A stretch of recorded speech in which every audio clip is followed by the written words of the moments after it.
Oh, hello. You're listening to another episode of Kalescope. This is episode 26. Today I have a special guest. Would you like to introduce yourself? Sure. Before I introduce myself, I like how it is episode number 26. There's an Indian movie called Special 26. Fun fact there, right? Hello, guys. My name is Tanveer Arora. I am a stand-up comedian in San Antonio, Texas, and I do have a day job that we will talk about in some time. But that's a good enough introduction, I think. Yeah, it's interesting you mentioned 26, and there's a movie. Is it? You said it's called 26? It's called Special 26. That's the way you introduced this episode. Well, that's your episode. So we can call it, that's going to be part of the title now, Special 26. Special 26. So one thing I'll tell you about myself is I've spent a lot of time watching Bollywood movies. And why? Exactly. The why is I used to be a projectionist. And I used to work at this theater called Northwest Theater, Santikos. Okay. Santikos, yes. And that was, well, that place and then another place, they played a lot of Bollywood movies. So there's one guy, you might even know him if you've seen a Bollywood movie locally, but he would rent the film. And these films, as you know, anywhere from 3.5 to 4 hours long with intermission. Right. So I was the only person in San Antonio that had this device that I called it my Bollywood adapter. And so I was a projectionist. And so the films, when they come in the can, they are usually in about these reels, these plastic reels, and they're in these metal cans. Well, the Indian movies, they would come in different ways. They would come in a cardboard box, just loose, like film just loose. And so I had to develop this device because they didn't have spools, like these little spools that are in the middle of the film, these little plastic circle things. And it just came loose. So I had to develop this cardboard box based from a broken reel, like a metal reel. So it was a half a reel, like the top of it, the side was off. And I put it on the middle. It would take me hours to put it together. And I would transfer it from loose film to a spool, and then from a spool onto a reel. Now, to put a movie on a platter system, this is probably useless information to most people. But if you know projection in the projection world, which doesn't exist anymore because we've been pushed away. That's why I'm doing this now, because I don't, I can't be a projectionist because the job doesn't exist. Everything's digital now. Exactly. So. You don't need one. Yeah. I know. I was going to ask, isn't everything digital? Like, why are we... Everything is. Yeah, there's a few places in San Antonio where it's still film. Like, you can go to, like, the Bijou. Right. Which is convenient because it's bougie Bijou. Yeah. And they have a lot of, like, art house films. Yeah, exactly. But, so I had to put these movies together, and it would take me a few hours to carefully put them together without damaging the film, without getting scratches and all that. And I was... the indie community's hero because they couldn't play their movies anywhere else because they wouldn't accept it. So I was able to transfer it onto spools and then onto the platter system and then watch their... I'd have to screen the movies too, which is why I watched them a lot. So I had to screen them to make sure they were ready to present for the public. So we'd fill up a whole theater. And every one of them, like you had to be there. Yeah, I'd sit there because if there was a misframe or right, you need someone to like help out, right? Yeah. So that means you and I actually watched a movie together because I remember this one of these days. It's a weekday. I had the day off work. It was Santikos Northwest. Yeah. Movie called Desi Boys. Sorry. Desi Boys. I'm not sure what you're saying. Yeah. It's DESI Boys. Oh, I'm not familiar with that one. Is that the movie? Yeah, that's the movie. So if you were there during that time, I was the only one in the entire theater watching that movie by myself. No, I didn't do that. I never. Every movie I presented was completely full. There were people. Oh, completely full. Like it was packed. Like there was people. So you standing. did the good ones then. Okay. Yeah. Well, it was the same guy that would come and present them, and he would sell. He'd buy out the whole theater. Well, usually one of the bigger ones, and he would sell his own tickets. So he'd make a good profit on the side. So these are movies that were fairly new that came out, right? And then he was the first one to get it in the United States. Rented it, but yeah, it was very interesting. But no, every single one completely sold out. There are people standing in the aisles, people leaning against chairs, That's people sitting on the amazing. steps. Yeah. He like completely sold out. But yeah, a I've little bit of never been trivia. to a Bollywood movie in San Antonio where there's people, this is completely sold out. And do you know why it was so hard for me to screen them? Because now all the reels have to be in order, right?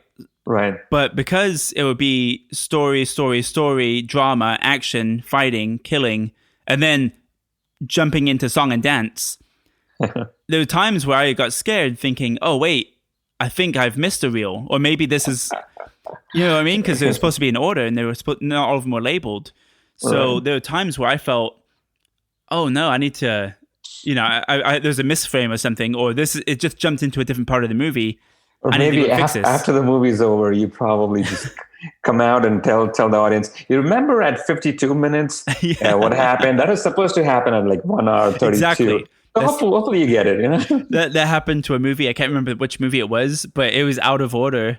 And people were complaining because it wasn't screened. And people were complaining like, hey, I don't know what happened, but we watched the credits and then suddenly there was another scene.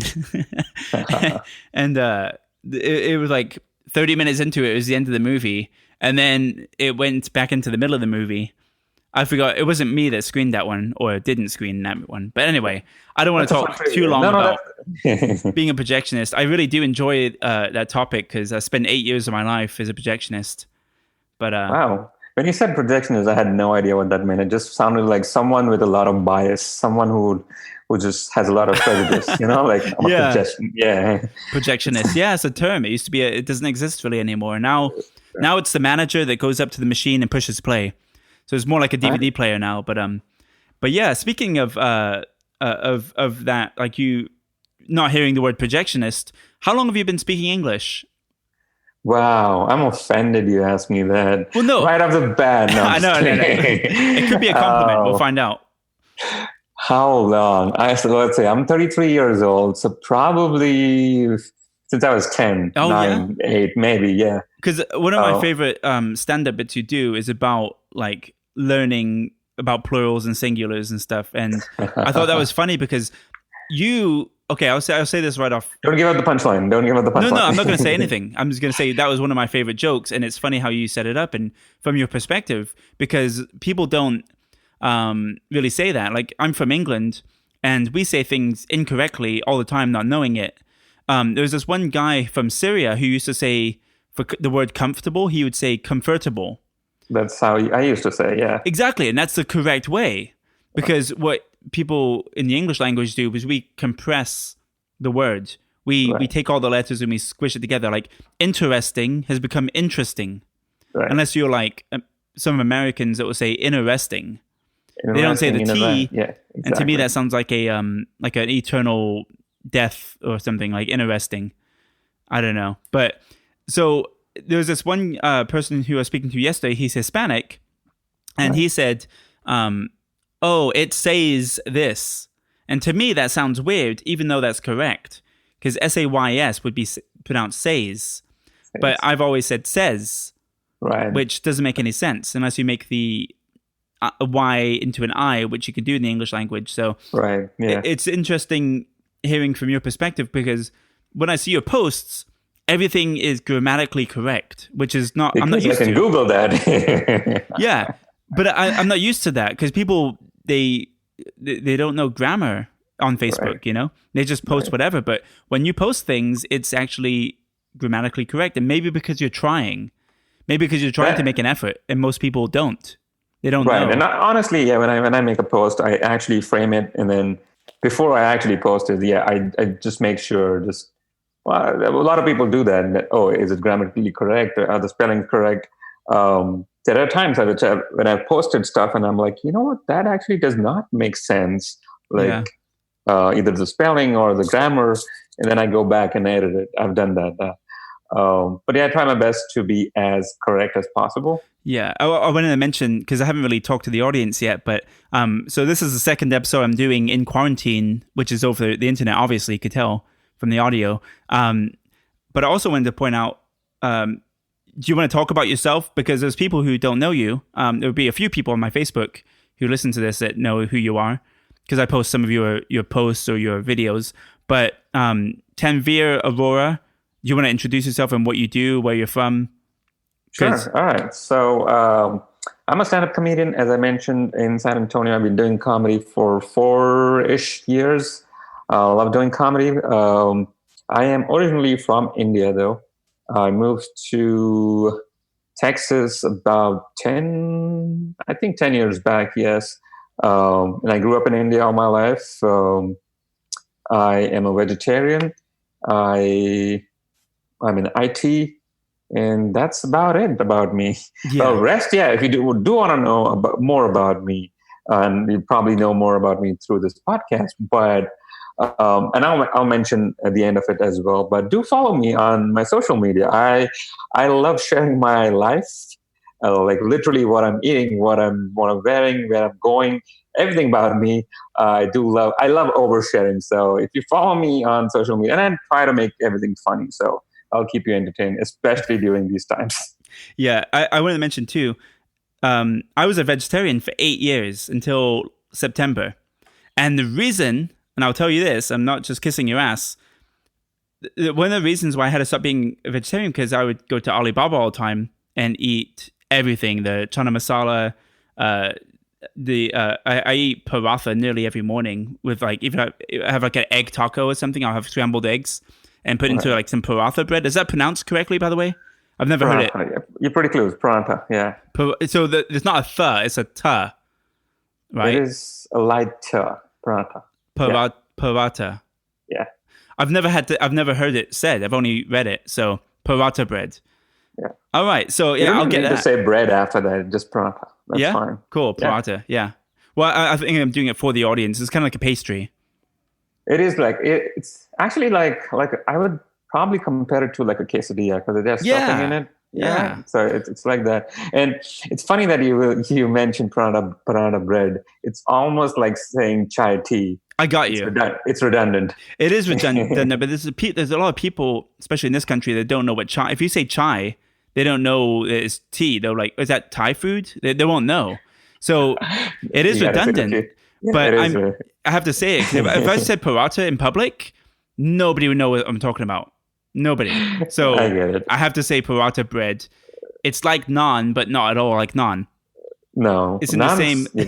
It's in the same family, yes, but it's very different. Very, very different. I call it more of a pastry. I use it for pies and everything. I even I get creative with it and I'll put it in the oven and I'll wrap something. You can get it like without the filling. Right. I usually get it without the filling, and I wrap things with it. Like you could do that with like sausages or something and put it in the oven and you get this nice pastry, flaky pastry on the outside. So going back to my point, I was a vegetarian for 8 years. And I started having health problems about a year ago. And I knew that I would have to start eating meat again because I ate meat my entire life until then. And I became vegetarian for health reasons, but then my health began to decline because of me I went vegan for a bit. Okay. Excuse me. And when about the second year into me being a vegan, my blood sugar shot up and I had to go back to eating eggs and... some dairy. So when I went to the doctor about a year ago, it was about last April or May, because I was having like chronic constipation and I was eating Indian food nearly daily. I would eat those little packets you get, the boxes that come with the pre-made bags. I don't know if you've had that. Contrary what's supposed to happen, but okay. Yeah. So I was eating that nearly daily and the doctor says, well, what is your diet like? And I'm like, well, I'm eating a lot of Indian food, has spices and stuff in it. I don't know if that has anything to do with it. Like, well, don't eat Indian food every day.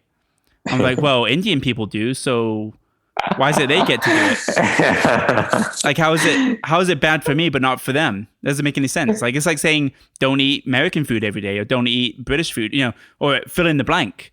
It's a type of food, but I think he was referring to the spices and my body can't handle it like other people. And I was eating like these like fried spicy peanuts. I don't know if you've had those, like in the bag. Yeah. And what was it? Bundi too. I'd eat plain bundi a lot. Right, that's chickpeas, yeah. Yeah, it's just fried chickpeas. But I guess it was greasy and it was spicy. And my body hasn't evolved to handle that like your body could.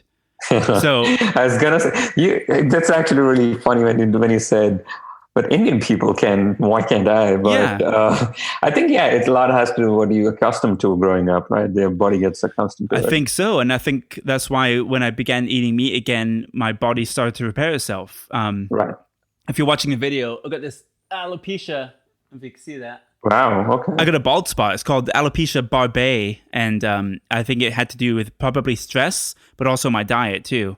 Right. I got a big bald patch on my face, so it's only one patch. You know, luckily I don't have it on my head or anywhere else.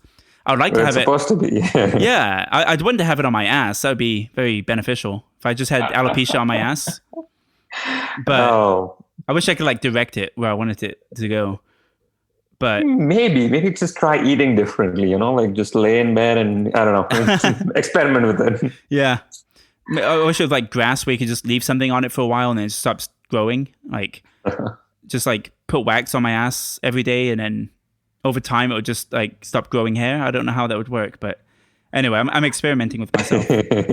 But so I had to go from being a vegetarian, and I was a hardcore advocate for vegetarianism for the longest time until I had to own up and start eating meat again. And once I had a little bit of meat, then my body was like, okay, you're good again. And I think, like you said, if you've been eating a certain type of food, certain Right. diet for a few thousand years, your body evolves and becomes accustomed to that. And you try to eat other food, it will, it won't sit well. Your organs are different. You're digesting differently through genetics. Right, which is funny. Like over the 10 years that I've lived in this country, I still eat Indian food every day at home. But when I eat outside, it's very different. The spices are mild.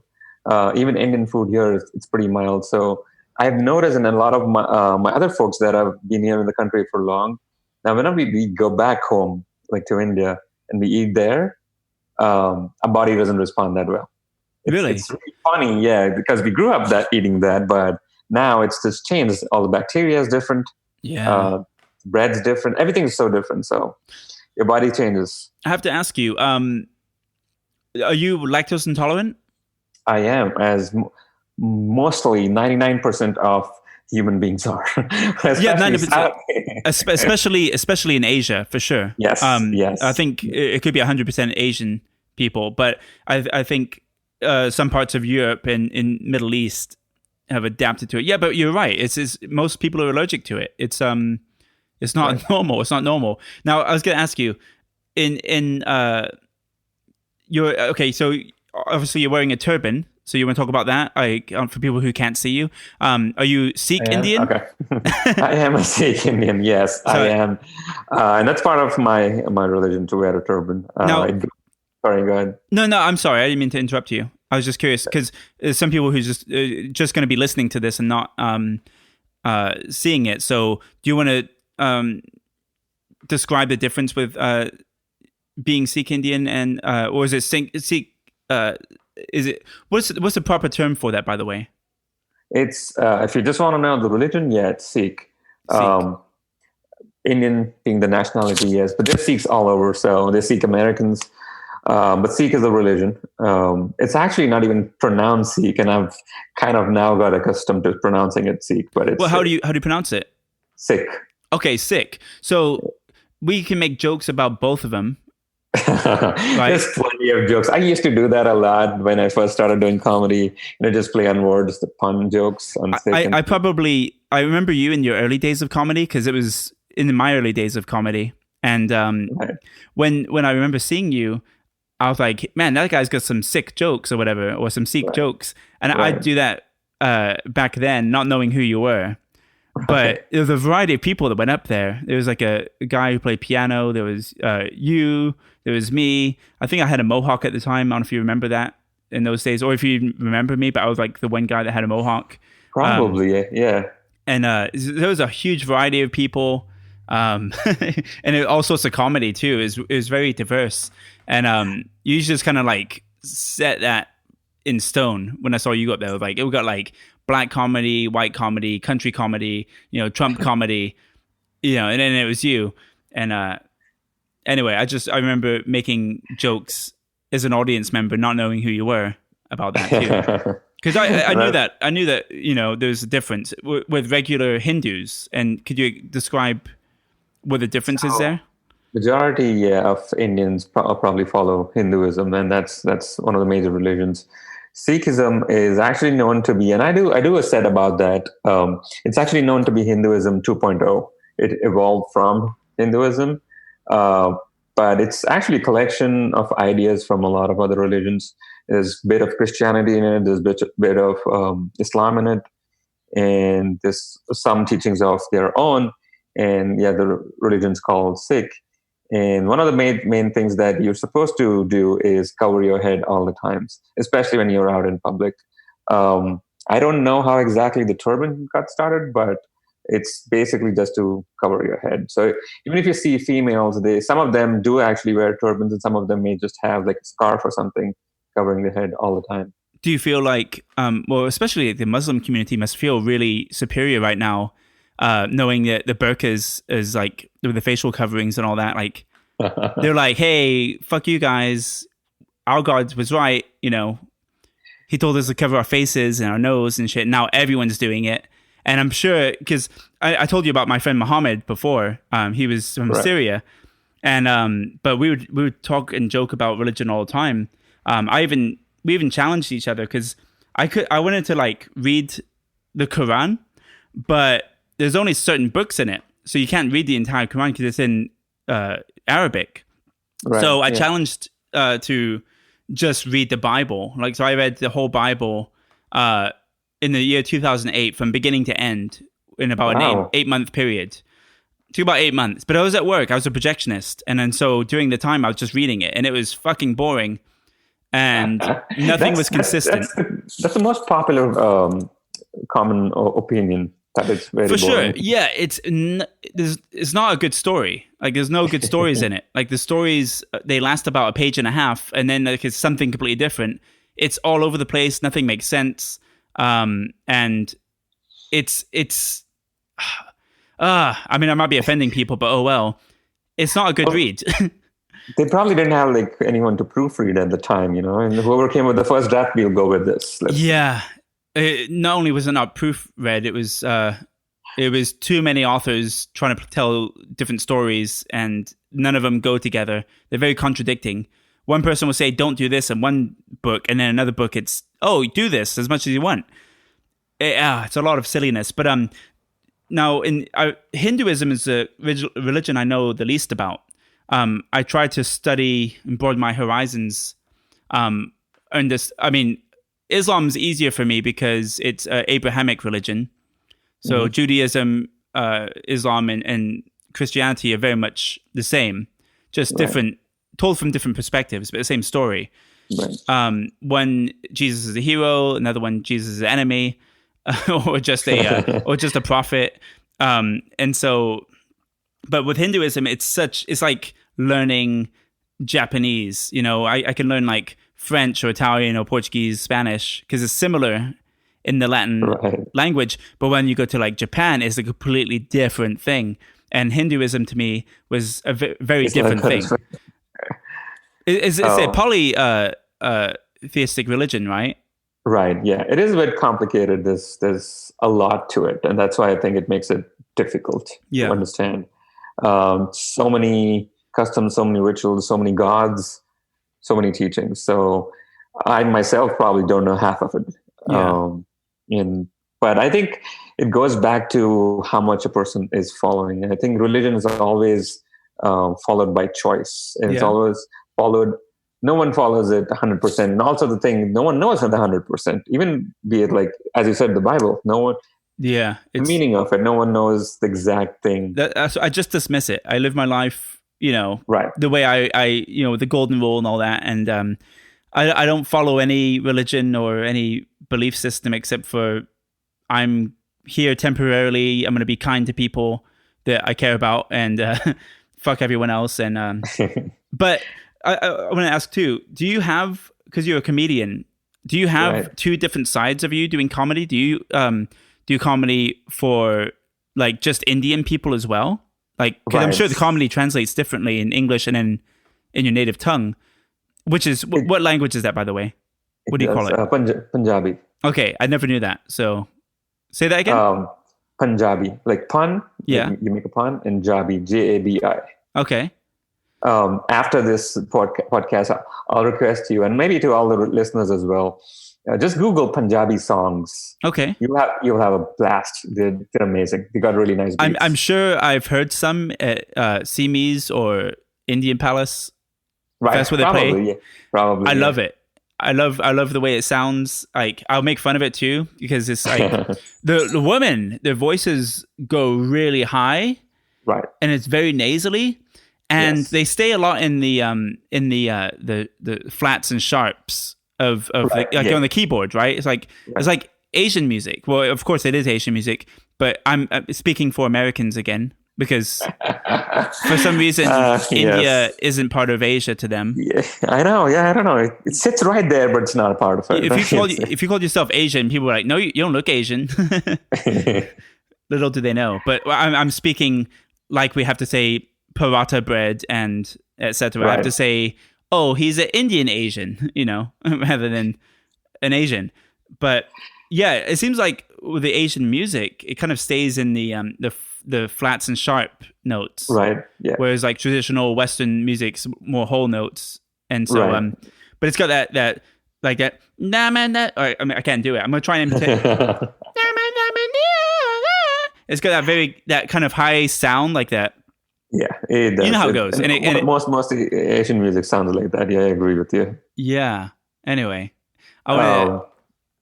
what were we talking about before this? You asked me something, and about Hinduism, about you performing for Indian people in your native comedy. Tongue. So I thought when you asked me the question, I thought the question was, are there two different sides of you as a normal human being and as a comedian? No, I meant I meant the two different sides of your comedy. Comedy, okay. Yeah. There is actually, when I started doing comedy, for American folks in regular American clubs, bars, and comedy in English. And never thought I would just be exclusively performing for an Indian crowd. But I think when months into comedy, people started hearing about that. And I started getting booked for just Indian audiences. Like, this is going to sound stereotypical, but yes, like only doctors group. Oh, wow. I actually have a joke about, and I probably talk about that in this podcast, we'll see, but I was hired to do comedy by at a convention, at a gas station owners convention in town, which is pretty interesting as well. It did not go that well. That was actually one of my first ones where it was an all-Indian audience, and I didn't know how to address an all-Indian audience, and I probably offended them. But slowly, as gigs came and as I learned more, I started writing just exclusively for an Indian audience. So it was a different set of jokes. I also, whenever I go back to India, I try and perform there. So the first time I performed, I did the same exact jokes that I usually do here. And again, they did not flow that well. And I didn't kind of have that understanding at the point, comedy is probably going to be different in different parts of the world for different audiences as well, be it age groups, be it just ethnic groups, But that made me realize and that made me understand. So now when I get to ask to do comedy, yes, the sets are different for different audiences, definitely. Especially if in broader sense, it's very different for American audience and it's very different for just an Indian audience. Do you poke fun at your religion? I do, and sometimes it doesn't go well. I was going to say, because I wonder, because if you do it, in the Western world, it's going to hit or miss. You have half the people offended. Well, most of the people won't be offended if they're going to a comedy show, but in your world, people take religion a lot more seriously. So to joke about it probably wouldn't go as well as if I did it about Christianity or Mormonism or something. Right. Yeah. And that happens. Like again, it goes back to know your audience, like who's the audience. If you know the people are cool and they're going to be fine with it. Yeah, go at it. But there are times that people do get offended. I've personally known comedians or just like random Instagram artists that actually have made jokes about religion and it hasn't gone well for them. They're actually people, for whatever reason, and that just is out of my understanding, I understand religion, and I'm not that religious a person. I do follow it, but I'm not a hardcore religious person. But I know people that who do, and even the remotest joke Mhm. can offend them, and they up to the point that they'll just get mad and they just and this is in India. I've known people have got like death threats over just making a joke, Yeah. which blows my mind because it's you're not really doing anything. It's a silly joke. You laugh it off, or you just don't like it, shut it off. But giving death threats over that's Yeah. bizarre. I remember I did a joke, and I'm not going to butcher it right here, right now, because it's been years since I've performed it, but it was something along the lines of having a redneck doctor versus an Indian doctor, and who you're going to go for. Like, if you get the choice of two, you got this one guy who's all about, like, who wants to pray before, the redneck one, like, oh, let us pray, and like, oh, we're here. And he's like a faith healer. Like, no, Right. you're going to go to the Indian doctor who's, wearing a turban with a beard, because that's someone who's going to take their job seriously and put their occupation before their beliefs, whereas the Southern Baptist Christian doctor is probably going to like hope to pray it away. And so, but in England, you do, like, I remember my teacher, his name was Mr. Powell. Right. He was an Indian man, and I remember my doctor was also Indian. And my mother said, "This is in England, so there's a lot larger of an Indian population, per Yeah. percentage." And my mother would always be like, "Yeah, you want an Indian doctor. If you get the choice of anything, you want to go for the Indian, because they're gonna work harder, and they're going to take care of you better, and they're gonna take their job more seriously." Right. And I would say it's a positive stereotype, but even that's racist. And I want to talk about that too, because you could say something positive about something or someone, Right. and it's racist as fuck, but it's a good thing. It's a compliment, so it's okay. And like, I wanted to talk to you originally about woke culture and Right. about how it's getting fucking ridiculous. I posted a post the other day. You may have seen it. It was about Latinas, and I said, in San Antonio, I'm butchering my own joke now. I was like, because of so many Latinas in San Antonio, why don't we have any battered husband hospitals or shelters, right? And so, making the joke that Latinas are Right. violent and they beat the shit out of their partners or husbands. 90% of everyone laughed. I got laughing emojis. I got two people that weren't happy about it. One person like deleted me. But my thing is, that's a racist joke, right? Talking about Latinas being violent and abusive Right. towards their partners. But everyone's kind of on board with it. And because it's like, it's punching up rather than punching down, because you're pretty much giving these women power. Now, if you Right. said that Latinas are abused and we need more battered wives home, that's a negative thing. That's Right. like, But oh, it's that's also not the fun. perspective. Like, I know you're coming from a perspective of saying you're punching it up, but yeah, there's definitely people that are going to understand, misinterpret it, and Yeah. think otherwise. Which is pretty. Yeah, you're right about the woke culture. I think now in 2020, it's just the moment you bring up race, no matter in what context, there is a decent amount of chance it's going to be termed as racist, Mhm. which by definition, racist is not just talking about race, right? Yeah.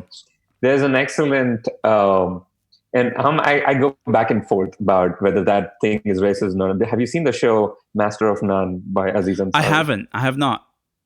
Okay, if you get a chance, and if the listeners, you've probably seen it, there's an episode where he takes this young girl, probably like 6, 7 year old, into a shopping place in a grocery store. Yeah. And she just looks around and just starts pointing out people's races. She just says black woman, Chinese guy, Indian man, something like that. Yeah. It's funny. I laughed a lot. But at Yeah. the same time, I'm like, that is perceived as being racist. But why? She's just literally pointing out what's real, what's the fact. Yeah. But it's racist at the same time. I don't know why. Well, I'll tell you this about myself. I grew up in a multiracial family. Like, I have four different ethnicities in my immediate family. I have an aunt that married a Burmese man, an Indian man, a Pakistani man.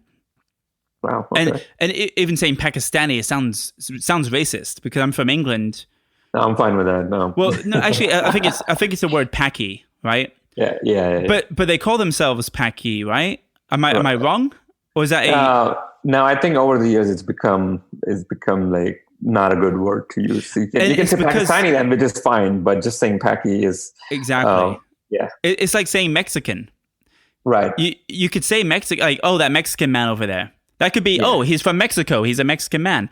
But if he's not Mexican and he looks like he's Latino, saying that Mexican man is a racist or racial slur. Right. It's all about context and who it's coming from. So in England, everyone called Pakistani people Paki, but then you hear the people who got the bigger voices, oh, that fucking Paki, oh, fucking hell. You get those people that ruin it for everybody. And then you've got... Well, anyway, my point is I came from a multiracial family. My stepdad is the first black person I ever met. So I was about 5 years old when I met my first black person, because we had maybe a couple of Indian people in my hometown. There was one Indian girl in my entire school. I remember her. And that was it. Of course you do. And then everyone else would look like me and Chris Martin. You know, we're all like blonde hair, blue-eyed kids, all look inbred.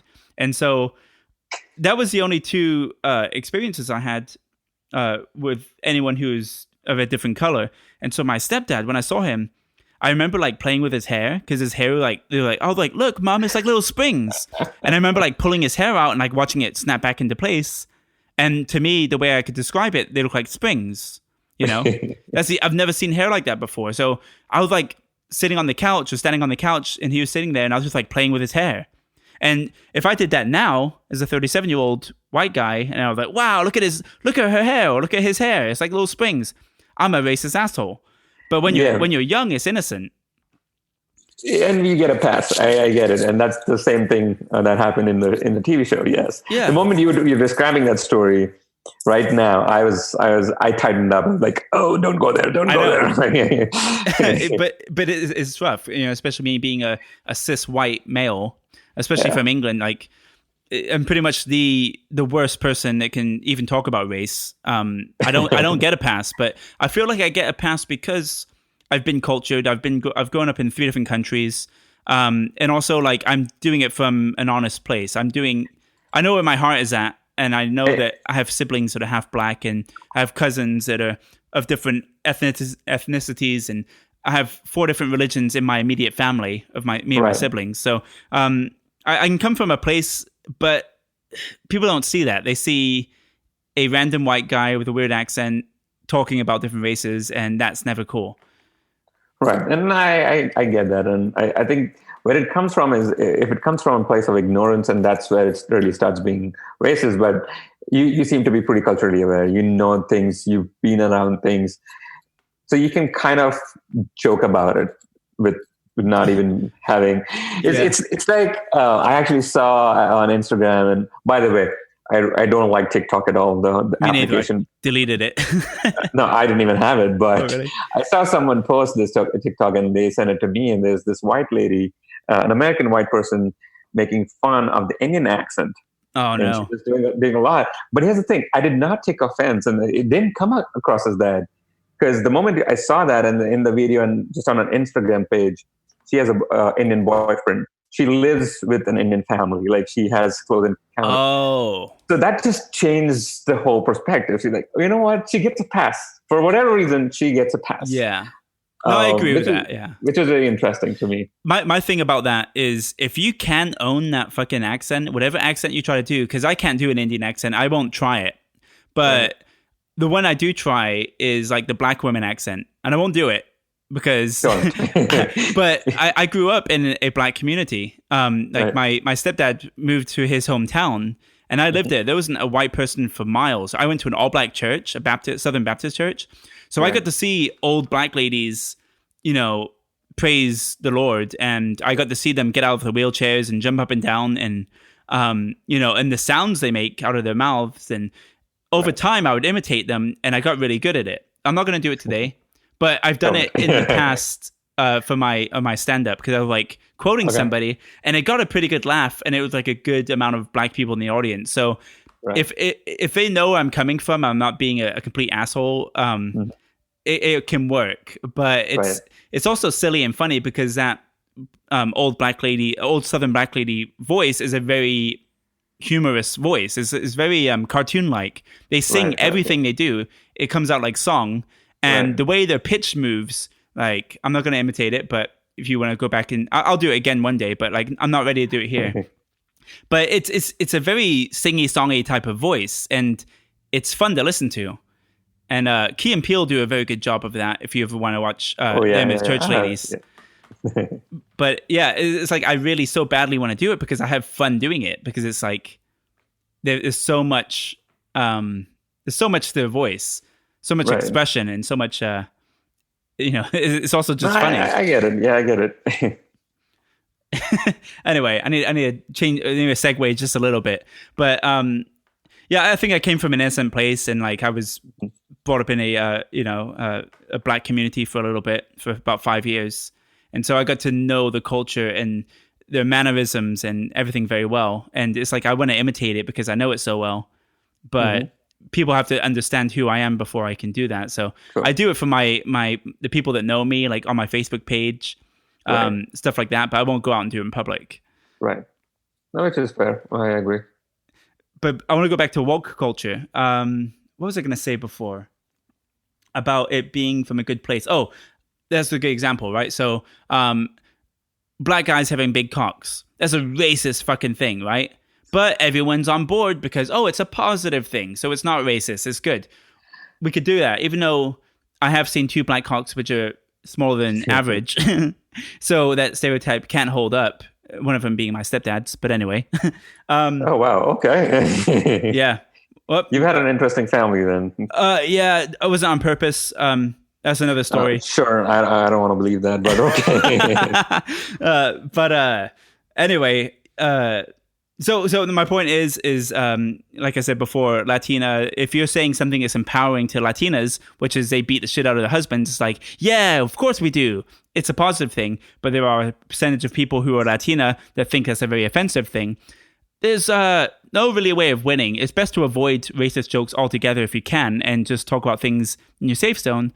But I like to push boundaries a little bit and see what I can get away with.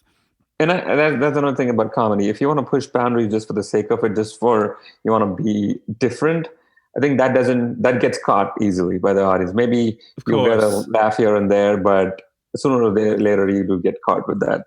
But there are people who genuinely just have fun with it, and it could be race jokes, it could just be anything. If you own it, and if that's who you really are, sooner or later people will be on board with that. And you'll have your own audience. It's not, you can't please everyone. That's the hardest part about comedy, of understanding it's okay if not the entire world is going to be with you. There's going to be a section, and you got to make a peace with it. You're correct. If you are one of those comedians that want to be edgy, those people who, I'm edgy and I'm this, and you're trying, it comes off as you're trying to offend, you're trying to be an asshole, and people can see through that shit. But I guess my point is, if you're not trying to offend, but you just so happen to offend because you're coming from a good place, right? I like that perspective. I like because I did one joke. I haven't done it since the Trump era began. Just because I'm a white guy living in America. But I had a joke that actually went through really well, and it got a pretty good reaction, because I always try to like test it with the type of people I'm talking about. Like I've done a lot of redneck jokes. I'll try that with rednecks. I do wine tours and stuff too, so I get a lot of rednecks on my tours, going into hill country. So I'll do their stuff, and they find it funny that I'm doing their accent. I know a lot of Latinas. I live in San Antonio, so I'll try some Latina jokes or whatever. Also, because I've dated a lot of Latinas, so I know them well. I know what they're like. I know their behaviors. And when I come from... You have been beat up, right? Sorry? You have been beaten up. I've got a few scars. Yeah, I've got a few scars. I've had some weird shit happen in front of me. And it's all accurate. I've had my windows smashed on my car. So because it's all happened to me, I feel like I could talk about this. And when I do talk about it, they relate. They're like, yep, that is what we do. Not all of them, of course, but there's the people that know that culture. I went to go and get my back window repaired in my car. And I'm sitting in the waiting room getting my, I drive a Nissan Cube. So it's kind of a unique back window. Right. Yeah. And so luckily I find one place that has it, and I go there and I'm waiting in the little room, the waiting room, getting my glass repaired. And then I'm sitting there. There's another guy next to me. I'm like, oh, what happened to your window? It says, oh, my girlfriend. I'm like, oh, wait, that's a thing? And I told the guy, like, yeah, my girlfriend smashed my window out. And he says, oh, yeah, we get that all the time. So it's a common thing, believe it or not, that Latinas like to smash the boyfriend's car windows. And that's half of their business. So they kind of like that. they like Latinas being Latinas, because if not, they wouldn't make as much money on a Saturday morning with people piled up waiting to get the back windshield or the front windshield, a back window or front windshields replaced. So a lot of money there. But it's all about where it's coming from, punching up, punching down. Do you do any racist stuff about rednecks or anything? No. No? I haven't. Just because I think I haven't had enough experience with it. So and it goes back to, if you've experienced something, you want to joke about it. I do have some race jokes about white people, about Indians, about about black people, yes, but it's only if I have experienced it. So it comes from that place, which goes back to what you were saying, right? And I think you get a much more of a pass because, I mean, you're a target for. I do, and I definitely take advantage of that. But at the same time, I've been doing that a lot, and I'm trying to get away from all of those things and just do anything personal, anything that's any day-to-day stuff that's happened with me. Now, that may involve a little bit of race in it, but that shouldn't be the core of my joke. Yeah, no, I agree. I think people shouldn't fall into their stereotypes anyway. Right. Because one way, I do a joke about ending racism too. And, it's funny, I posted a post about it the other day because Neil Brennan used the same exact joke. He changed it up a little bit. I'm not saying he stole my joke, but maybe I saw that. I saw that he posted that. Yeah. So my joke was I'll tell you my joke and then his joke. They're very much the same, but pretty much I told this back in like 2015. And I got a recording of it. I need to put it together actually. And my joke was, and I kind of acknowledge there's a lot of like multiracial people in the audience.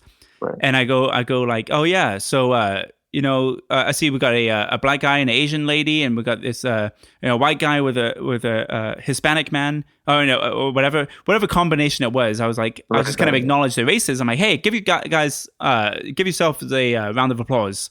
They are leading the front on ending racism. That is how we're going to end racism, is lots of interracial sex. And in about 200 years, we're going to have nothing but Puerto Ricans. And I get a little laugh there or whatever. And then I go in talking about like the different races I've dated. And Right. I'm doing my part. I'm dating a Latina. And she is one of the dark ones, so it does count. And then I talk about this black girl I dated. And I won't go too much into it. Neil Brennan says the same thing. He says, we need to just have lots of interracial sex, and then eventually everyone's gonna look like Tiger Woods and insert race here. But he does the same joke, but I think it's just because it's kind of true. Like without races, we won't be racist. But even then, people, I'm sure there's wars going on. Look at India and Pakistan, for instance. Like you guys are like neighbors. You have more in common than you have against each other, but you should be fighting the West or whatever. Like, hey, let's join forces. And no, the people who, not all Indians or all Pakistanis, but, stereotypically, Right. Pakistanis hate Indians and Indians hate Pakistanis, and there's ongoing war going on. And, it's just because of you people. Exactly. The British, yeah. And it's true. Early 1900s where exactly, right? We say, hey, you belong to us.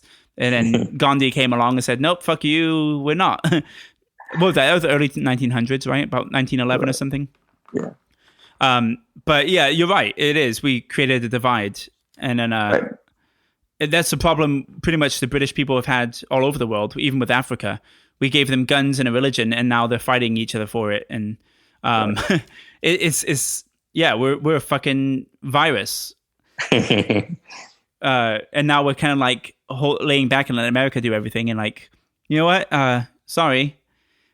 Here's The Office, and here's some other things. We got Ricky Gervais, and we've got Science and Downton Abbey.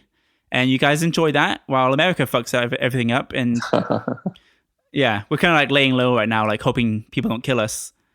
Like, hey, we're good now. That sounds like a good plan. Yeah. yeah. I'm doing my part. Yeah. But so I want to talk to you about your job, woke culture, your stand up. Is there any? Okay, so you're in IT right now. Right. I'm sure you've gone to college for years for that. A couple of years, yes. So I did my undergrad in India. And that's the reason I came to this country to do my master's. I went to Texas A&M. Yeah. Did my master's in management information systems, which is just a fancy word of saying, "Hey, here's a master's degree." It's actually a cross between management and computers, like actual computer coding. Yeah. So the management side of that. And that's what got me a job. And I've been doing almost the same job for about 9-10 years now. Yeah. So now you went to do a career in comedy, I'm assuming. That happened later. That happened 4 years back, yes. 4 years back. So would you prefer that? Would you give up IT if you could do this full time? I would, but there's just a lot of things. First of all, I don't think so. I'm there yet. I'm getting better, sure. But I don't think so. I'm that good enough right now that I can just do comedy full time. So till that happens, I would definitely continue with the way things. Because you're a smart comedian. You're not like these asshole loser people that live with a mom. That's what people keep saying, and I don't think so. I am. It's just my persona. Just how I come across. I'm not smart. No, I think you are, because I've watched you grow dramatically in a small amount of time. I thought you did a little longer than that, because I remember seeing you. I thought it was about 4 or 5 years ago in the beginning, and your jokes were hit or miss. Then you had you had like 2 really good jokes that landed, and everything else was like, you can tell you're doing open mic and you're trying it out. And then I come back, revisit you a couple of years later, and I'm like, holy shit, this guy's got some like fucking solid jokes. You could tell that you're layering, you're putting your jokes, and you're seeing what works or what doesn't work, and you're focusing on what works and building on it. I could see the evolution of your comedy just from seeing you from the beginning to now. And one thing I do see you as one of the few people in San Antonio that's going to make it. And I think I want to say like Alex Ansel, Kool-Aid, I don't know if you know him. Right. Yeah. I know. He did really well. I saw that in his early days. I'm like, he's going to do really well. He's like got this shit down.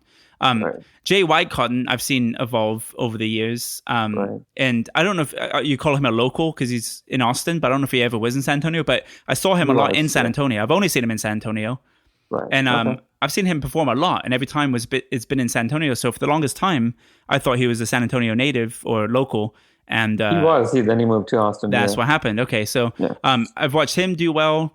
There's a handful of comedians, small handful, and I think you're in that handful that is doing really well. Because I'm seeing everyone.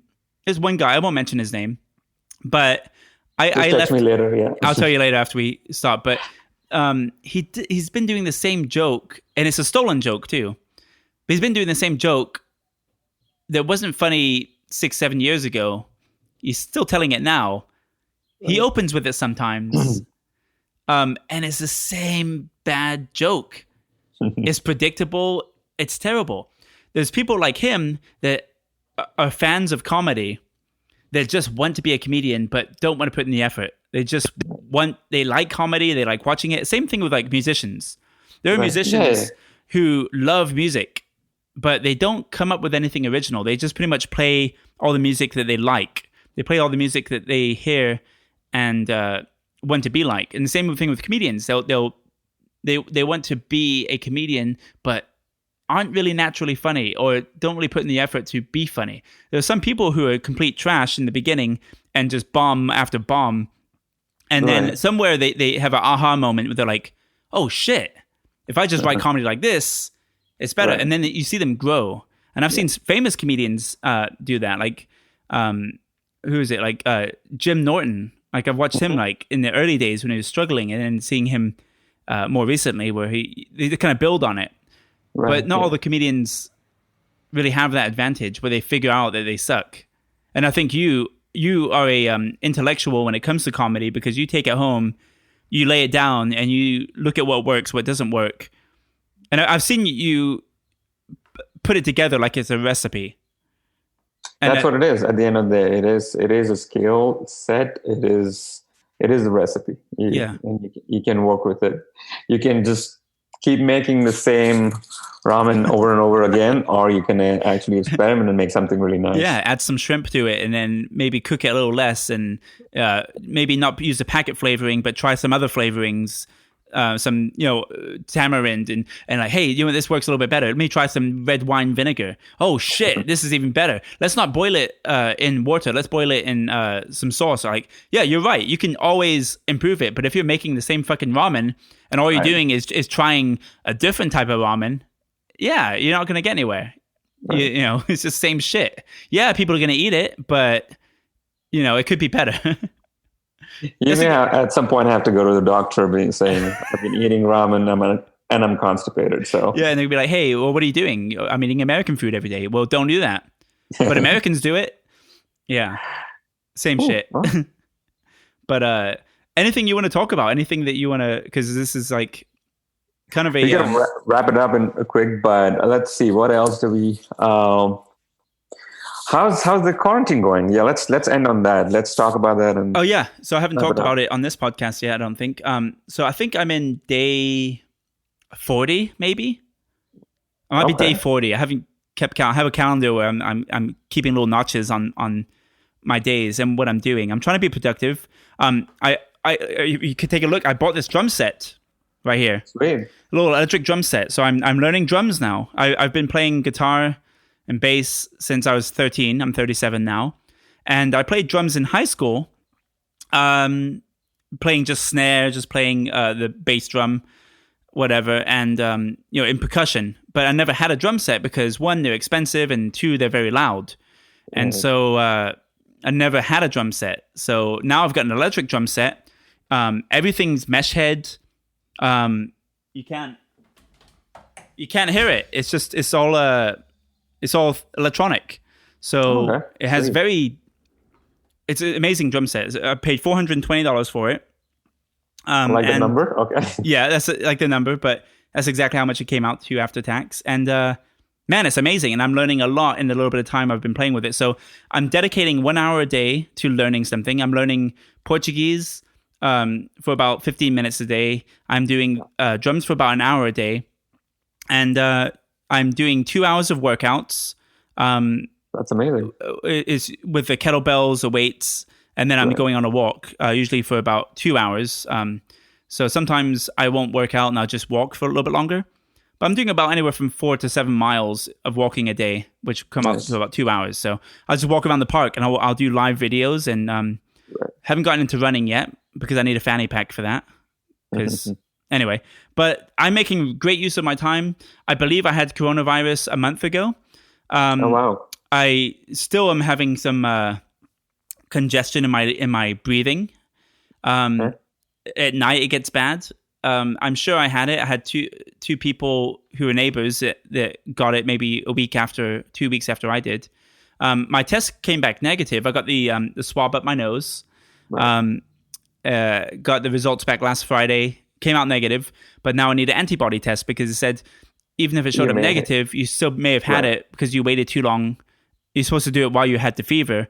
Well, I waited 2 weeks after I had the fever, and after 3 days after the fever, you're no longer contagious. So I think I've had a full COVID-19 experience. I think I actually have it still. I need to get an X-ray for a chest X-ray for my lungs, CAT scan, along with to figure out what's going on because something's definitely happened to my breathing and my lungs. Right. So I used to be into track and cross country in high school. I was a runner. I've never smoked anything in my life. Never been a smoker. And when I got vocal lessons a couple of years ago, my vocal instructor said my breathing, everything is in pristine condition. He said your instrument is in pristine condition. I don't know how you're this age, and most people your age don't have lung capacity like that. So that's me. I feel like I'm very healthy, but something's fucked up my lungs, so I feel like I may have had it, but can't confirm that until I get my antibody test. How about you, Tanveer? I believe I did not have it so far, so that's a good thing. But apart from that, I've had my days. I have been lazy at times and just done nothing, like just been in bed watching TV. There's been days like that. There's been days where I'm like, you know what? No, it's enough. I gotta push myself to do something. I've been doing one thing consistently, just like you've been working out at least an hour every day. So that's happening. Other than that, I've been trying to write new stuff. It's been hard. There's not enough motivation to actually write, but I've been just randomly probably writing scripts or just randomly making videos, which, by the way, people who have not watched, there's a couple of videos online. There's old stand-up stuff. There's a funny video I made about how to make chai. I saw that, yeah. All right. So, and I'm actually, after this call, I'm just going to finish editing one more. It's called How to Make Pesto. So, how to make what? Pesto, the sauce. Oh, yeah. Pesto. Yes. Got you. So I'm going to release that. So just stuff like that. That's keeping me busy. Definitely, I'm working from home. So during the day, that's what's happening. And go ahead. I'm dying to ask you because I feel like it's our little secret because my Alibaba. You got Alibaba, right? I'm sure you do. Yeah, not anymore, but yeah, I used to before COVID. Oh yeah, I spent maybe $390 there. Filled up two carts. I think I took a picture and I said I think you may have liked it one day, but yeah, I had two carts full of. I still have a lot of Parley G. I have a lot of Indian food. I have like those boxes of anyway. I got like 3 of them in my thing. My pantry right now is overflowing. It's spilling on the floor. So my pantry, I can't even get to it. It's like I have cans on the floor because it's so full. And just share your address in the comments. I know. I have a mini Alibaba here. But how do you eat your Parley G? With chai, you just dip it. All right. And how many seconds? That's a tricky one. It's all, there's no seconds. It's just, you have to feel it. You have to really feel it. Because if you leave it too long, it just falls at the bottom of the cup. Yep, it's an art. You got to master that. And I've done it. I could tell you, but I'm not going to give it away either. But I know exactly how long to hold it in there. I do Earl Grey tea with milk. Well, not real milk, but soy milk. I do mainly. I don't do chai very often, but Earl Grey is and I get the stuff from Alibaba too. I forget. I think it's like Ahmed brand Earl Grey tea, which is really good. It's like $10 for 100. Okay. Amazing tea. Anyway, yeah, that's that. But I think that's the British in you to get the Earl Grey. Yeah. Earl Grey. I think he was an asshole too. The actual man. I think he was a piece of shit guy, but he made great tea. But no, I'm excited because I don't get to talk about Parley G, and when people do come over, they're, what the hell is this? And this little girl like doing this. I'm holding my 8 fingers up, and she's like, Parley G. It sounds like a rapper, like an Indian rapper name, and I kind of does, yeah. Yeah, it's like you got Ali G, and then you have Cardi B, and it's something kind of in the middle of that. Right. But what does that mean, by the way? Why is it called Parley G? I have no idea. I actually have no idea. So, it's the brand. Yeah, I don't know why it's called that. So for people who are listening and have no idea what we're talking about, it's like it's a tea biscuit. It's like a wheat tea biscuit. Right. And I was going to ask you one thing about because in Hinduism and in the Sikh religion, you look at cows as a sacred animal. Not in Sikhism, in Hinduism. In Hinduism, okay. I'm glad you corrected me there. So, do you eat? Well, okay, not you, but do people who are of the Sikh religion do they eat beef if they choose? They are free to. Yeah, exactly. Exactly. That's what I was trying to get. So, why do you choose? Are you vegetarian for health reasons, religious reasons, or what? No, I actually used to eat meat as a kid. I think till I was like 12 or 13, I used to eat meat. It's a pretty interesting story, though. I'll make it short. It's one fine day, well, not a fine day, one day, my grandma expired. She just passed away. And the story goes, and this is what I choose to believe in, is that same night, my mom wakes me up at like 3 o'clock in the morning, asks me for some water. And so I go to the kitchen and get her some water. And we probably talk for some time. And then in the morning, I just asked my mom, like, why did you wake me up like 3 o'clock in the morning? And she's like, I never did. And the story goes that my grandma, she probably came back and talked to me. And I was a hothead as a kid. Like I really was full of anger, full of rage for whatever reason. And I still don't know whether that's true or not, but it's said, right? Meat makes your blood like you get really angry at times. I don't know. That's the saying that people have or had. So she advised me to give up meat, and the very next day, I just stopped. I just literally stopped. I don't even feel like I didn't even crave meat after that. Is what happened. So since that day, I don't eat it. Yeah, that's interesting because there's a lot of scientific truth to that about how you do kind of, I don't know if it's hormones or what it is in the meats that do that, but I have noticed that I do feel a little more like you can look at my Facebook posts from before I ate meat and now that I eat meat, and you'll see that my stuff's a little more angrier or a little bit more like tongue in cheek, you know. Right. I don't care to offend as much as I did before. I was a little more peaceful when I didn't eat meat, and there's some truth to that. It's very interesting. I've never actually thought about that, but yeah, I was curious about that. But what about milk, dairy for Hinduism? Because in Hinduism they do have cheese like paneer, and they'll have milk, but the cow is sacred, so they're taking. Not only are they taking food from the cow itself, but they're taking it away from the calf. And if although however complicated or hypocritical that may sound, but that's the truth of it, and I think a lot of Asia does a lot of dairy. There's a lot of dairy in just regular meals. There's dairy in like any desserts, any kind of thing that has a lot of dairy in it. So a lot of times you would see people that are vegetarian but not completely vegan. Although the trend is changing, there are a lot of people that do that now, but it's the way it is. Meat, but you do eat. And there's different categories of vegetarians as well. Some people will eat eggs and some people will not. They'll just be like only dairy. So there's a lot of different combinations. I went through my phases. When I was vegan, I wouldn't even eat honey because honey is, from bees. It's bees' vomit. So people are like, oh, it's honey. It's not an animal product, but it is. And then like there's so many variations of veganism. And there's like gluten-free vegan. It goes all over the place. But yeah, even when I was a vegetarian, I did eat eggs. And that's why I became a vegetarian rather than vegan, is because of eggs. I needed the B12. I was B12 deficient. So yeah, you're right. Everyone is a bit of a hypocrite. Really, the whole point is just to find a diet that works for you. And you seem like you've done that. And I thought I did it and I didn't. But now I feel like I'm healthier now. So I had to give up. And I never craved meat either. I was vegetarian 8 years. Not once did I ever crave meat. I kind of craved the fishy taste. Right. But I was able to get that through seaweed. So that's fine.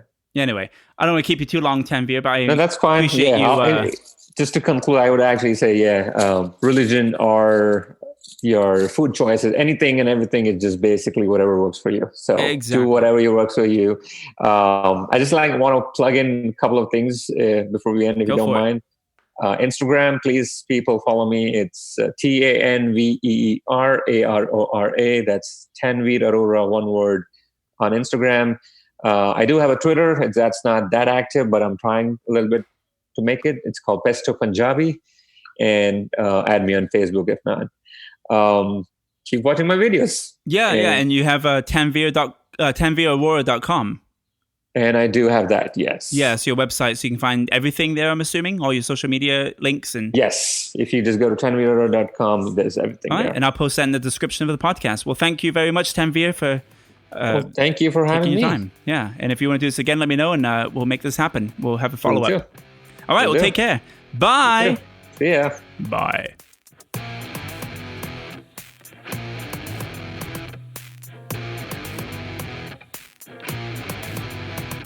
Thank you for listening to another episode of Kalescope. That was lots of fun. Anyway, I have a cool song for you. I'm really excited about this one. For many reasons. It's a song called One. Not Metallica, not Creed, but by a group called the Fanatics. Now, when posting the description for this podcast, I was copying and pasting their social media links, and I started clicking on them, and they don't exist anymore. So they may not exist. So enjoy this song, because it will never exist ever again after this podcast. Enjoy! Listen!